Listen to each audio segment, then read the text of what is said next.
Shalom Alaikum Bapak Ibu Saudara-saudari yang dikasihi di dalam Tuhan. Kita bersyukur bisa berjumpa kembali di dalam pembelajaran firman Tuhan. Mari kita berdoa. Bapa, di dalam nama Tuhan Yesus, kami bersyukur atas waktu yang Kau berikan kepada kami sehingga kami bisa belajar firman-Mu. Kami berdoa kiranya Roh Kudus menolong kami, menerangi hati kami, sehingga kami sanggup memahami kebenaran firman-Mu ya Bapa. Dalam nama Tuhan Yesus, kami berdoa. Amin. Bapak Ibu Saudara-saudari yang dikasihi dalam Tuhan, hari ini Selasa 30 Maret 2021, kita akan belajar dari Kejadian pasal yang ketiga ayat yang ke-15. Kejadian pasal yang ketiga ayat yang ke-15. Judulnya adalah Proto-Evangelium. Proto-Evangelium. Bapak Ibu Saudara-saudari yang dikasihi dalam Tuhan, apa itu Proto-Evangelium? Proto-Evangelium terdiri dari dua kata, yaitu protos yang artinya pertama dan evangelion yang berarti kabar baik atau Injil. Jadi proto-evangelium itu adalah penyebutan pertama tentang kabar baik atau Injil mengenai keselamatan yang disebut di dalam Alkitab. Proto-evangelium, yakni di Kejadian 3 ayat yang ke-15. Kita baca. Kejadian 3 ayat yang ke-15. Demikian firman Tuhan. Aku akan mengadakan permusuhan antara engkau dan perempuan ini, antara keturunanmu dan keturunannya. Keturunannya akan meremukkan kepalamu dan engkau akan meremukkan tumitnya. Bapak Ibu Saudara-saudari yang dikasihi dalam Tuhan, dari ayat ini kita akan belajar tiga hal penting. Di sini dibagi frase-frase begitu ya. Yang pertama adalah permusuhan antara ular dan perempuan. Bapak Ibu Saudara-saudari yang dikasihi dalam Tuhan, tidak ada kisah yang lebih panjang mengenai hubungan antara perempuan, yaitu Hawa, dengan ular atau iblis, kecuali yang tertulis di dalam Kejadian pasal 3 ini. Kalau Bapak Ibu perhatikan sejenak saja, sepertinya hubungan mereka itu akrab ya. Sepertinya hubungan mereka itu akrab, ada perbincangan di antara mereka. Tetapi karena tipu daya oleh ular atau iblis, maka timbullah permusuhan itu. Permusuhan di antara ular atau iblis dengan perempuan atau Hawa. Ada kebencian di hati perempuan itu terhadap ular atau terhadap iblis itu. Maka langsung saja ketika Tuhan menanyakan sesuatu kepadanya, dia langsung menunjuk kepada ular atau iblis. Perhatikan ayat 13. Kemudian berfirmanlah Tuhan Allah kepada perempuan itu, apakah yang telah kau perbuat ini? Jawab perempuan itu. Perhatikan ya. Ular itu yang memperdayakan aku, maka aku makan. Jadi jawabannya langsung tegas, langsung mengarah kepada ular. Itulah awal dari permusuhan yang terjadi antara Hawa atau perempuan itu dengan ular atau si iblis. Bapak Ibu Saudara-saudari yang dikasihi dalam Tuhan, bukan berarti Tuhan itu semacam dalang ya. Wah, dalang. Jadi ini ular, ini perempuan, wah, dipertengkarkan gitu. Bukan seperti itu. Tuhan tidak seperti itu. Bukan berarti Tuhan seperti dalang yang menentukan ini ya, permusuhan ini dan seterusnya. Bapak Ibu yang dikasihi di dalam Tuhan, permusuhan itu muncul dengan sendirinya, sudah pasti. Karena apa? Ya karena memperdaya, si ular memperdaya perempuan. Sudah pasti orang yang diperdaya bagaimana sih? Pasti kan langsung benci, langsung kesal, langsung kesal. Dan Tuhan membiarkan itu. Tuhan membiarkan, itu maksudnya.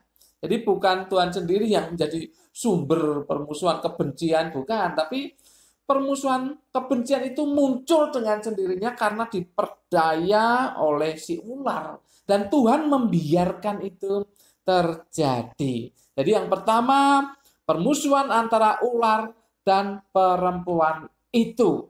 Karena ular memperdaya perempuan itu. Yang kedua, permusuhan antara keturunan ular dan keturunan perempuan.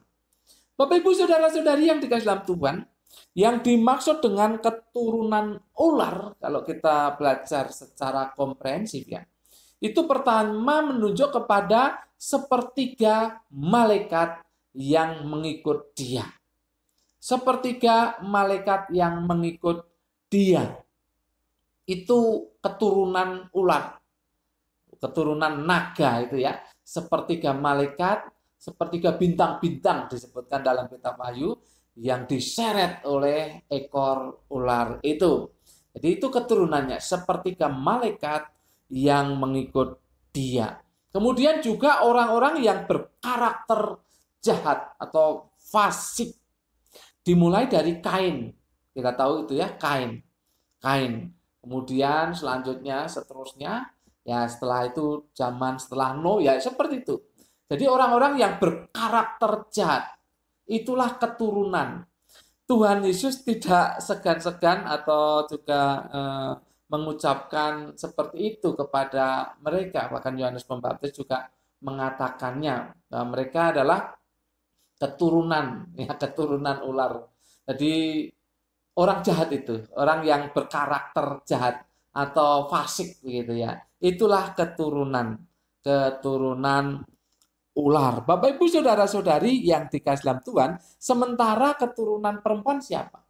Keturunan perempuan itu umat Tuhan. Dimulai dari Habil ya, setelah itu Nuh dan seterusnya. Dan sampai kepada kita di sini adalah gereja Tuhan. Itu keturunan perempuan. Bapak Ibu, jadi permusuhan terjadi antara keturunan iblis, keturunan ular, dan juga keturunan si perempuan itu sampai sekarang. Bagaimana gereja Tuhan itu dimusuhi kan oleh orang-orang jahat? Ya, seperti itulah. Sampai sekarang permusuhan itu terjadi. Kemudian yang ketiga, keturunan perempuan akan meremukkan kepala ular, ular akan meremukkan tumitnya. Ini penting, saya akan bacakannya bagian yang terakhir. Keturunannya akan meremukkan kepalamu. Keturunannya itu perempuan ya. Keturunan perempuan akan meremukkan kepalamu. Kepalamu berarti kepala ular. Dan engkau itu berarti ular akan meremukkan tumitnya. Nah, tumit keturunan perempuan itu. Jadi itu sangat penting. Ini sangat penting. Bapak Ibu saudara-saudari yang dikasihi dalam Tuhan. Tidak ada yang bisa menggenapi ayat ini, frase ini. Kecuali Tuhan Yesus. Tidak ada yang bisa menggenapi frase ini kecuali Tuhan Yesus. Kepala ular itu remuk, itu berarti kematian selamanya. Dalam kondisi kematian selamanya, terpisah dari Tuhan. Sementara itu, tumit yang remuk itu berarti kesakitan, atau bisa dikatakan ya kematian sementara. Nah Bapak Ibu saudara-saudari yang dikasihi dalam Tuhan, saya akan menjelaskan sebuah peristiwa yang terjadi ya tahun-tahun setelah Tuhan Yesus naik ke surga ya. Bapak Ibu, tahun 1968 seorang ahli yang bernama Vasilios Tesaverius ya dalam penggalian makam keluarga orang Yahudi kuno, dia menemukan salah satunya adalah kotak tulang atau ossuary. Nah, ossuary itu bertuliskan Yehohanan ben Hakol. Yehohanan ben Hakol. Itu tulisan di ossuari tersebut. Orang ini, ahli ini, Vasilios Tesaverias ini menggali di sebuah pekuburan orang Yahudi kuno itu di utara Yerusalem. Menariknya, Bapak Ibu, menariknya, di kotak tulang itu, di ossuari itu, yang kalau namanya Yehohanan ben Hakol, itu berarti tulang-tulangnya Yehohanan ben Hakol.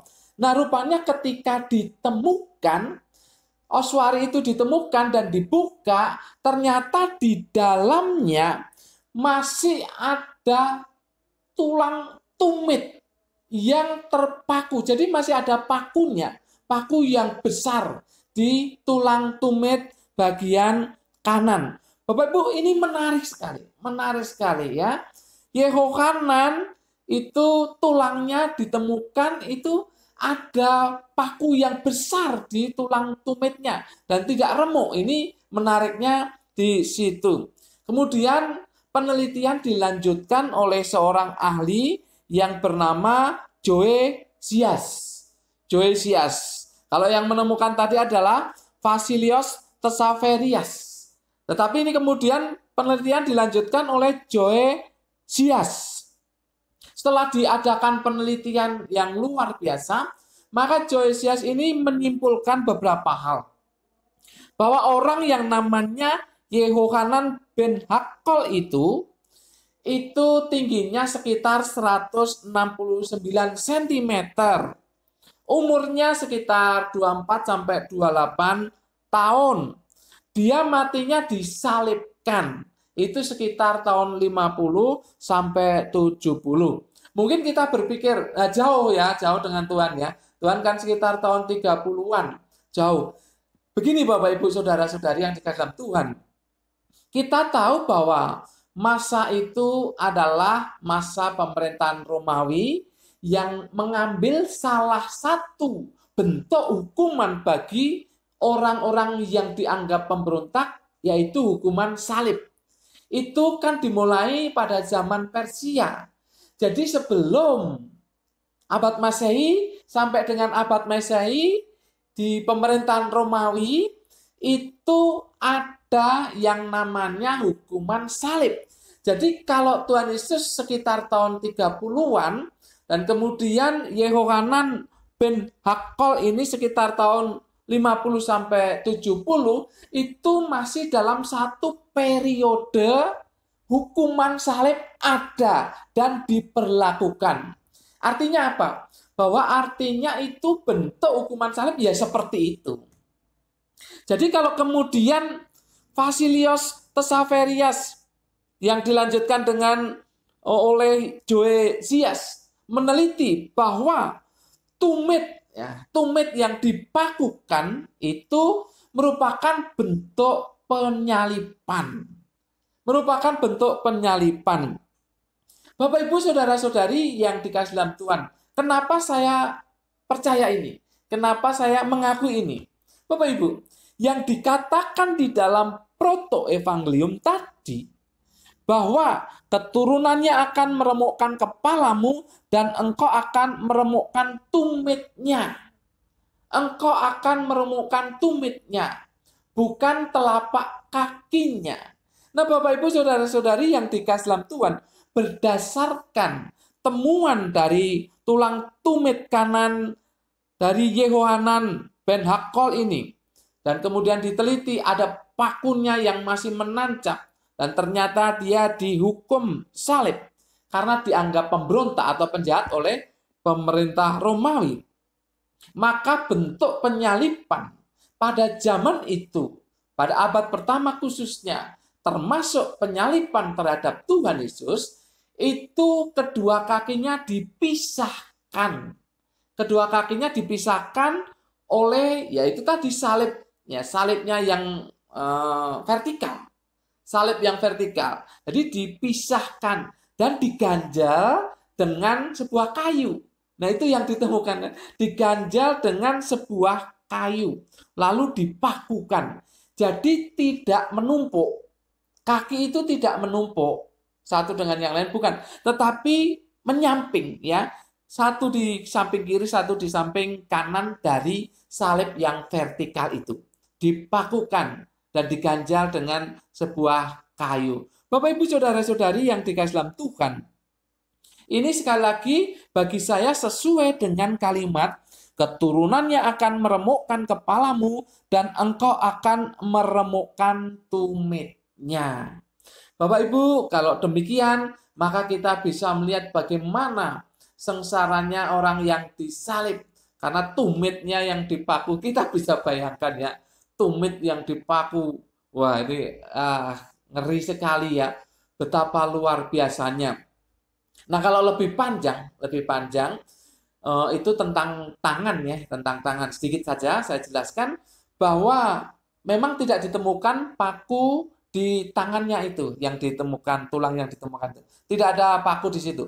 Tetapi ada goresan di sini, di pergelangan, bukan di telapak. Bukan di telapak. Jadi kalau tangannya itu berarti dipakukan di pergelangan. Ini bisa menahan. Kalau di telapak ini ya bisa robek karena tidak ada penahannya. Tapi kalau dipakukan di pergelangan itu ada penahannya. Nah, Bapak Ibu Saudara-saudari yang dikasihi dalam Tuhan, kita tahu bahwa sekarang protoevangelium itu berarti menunjuk kepada kemenangan Tuhan Yesus atas ular, itu atas iblis. Walaupun tumitnya diremukkan, Tuhan Yesus mengalami kesakitan yang luar biasa. Bahkan tadi saya katakan bisa diartikan kematian sementara. Akhirnya Tuhan Yesus mati 3 hari 3 malam di perut bumi. Dan kemudian pada hari yang ketiga dia bangkit. Itu karena tumitnya, ya, artinya karena tumitnya diremukkan oleh ular itu. Tetapi kepala ular itu diremukkan oleh Tuhan Yesus. Tidak ada yang lain yang bisa menggenapi ini kecuali Tuhan Yesus. Protoevangelium adalah kemenangan Tuhan Yesus atas iblis dan digenapi di kayu salib. Bapak Ibu, bersyukurlah kita karena berita awal sudah ada dicatat di Kejadian. Kemudian rentetan berita sampai kepada peristiwa penyaliban itu. Ada. Itulah benang merahnya. Luar biasa. Alkitab, firman Allah yang hidup. Yang ceritanya pasti benar, sungguh. Karena itu sebuah kejadian atau peristiwa. Sekali lagi, protoevangelium. Kemenangan Tuhan Yesus atas iblis di kayu salib. Amin. Mari kita berdoa. Bapa, dalam nama Tuhan Yesus, terima kasih untuk firman-Mu. Kami bersyukur bahwa berita keselamatan, berita kemenangan atas iblis sudah Tuhan beritahu sejak awal. Dan semakin ke depan semakin jelas dan digenapi secara sempurna oleh Tuhan Yesus di kayu salib. Terima kasih, kami bersyukur karena dengan demikian janji kemenangan untuk kami akan pasti bisa terbukti. Karena Tuhan Yesus terlebih dahulu menang dan kami juga akan mengalami kemenangan. Terima kasih Roh Kudus, tolong kami untuk kami bisa melakukannya. Dalam nama Tuhan Yesus kami berdoa dan mengucap syukur. Semua yang percaya katakan amin. Tuhan memberkati Bapak Ibu Saudara-saudari senantiasa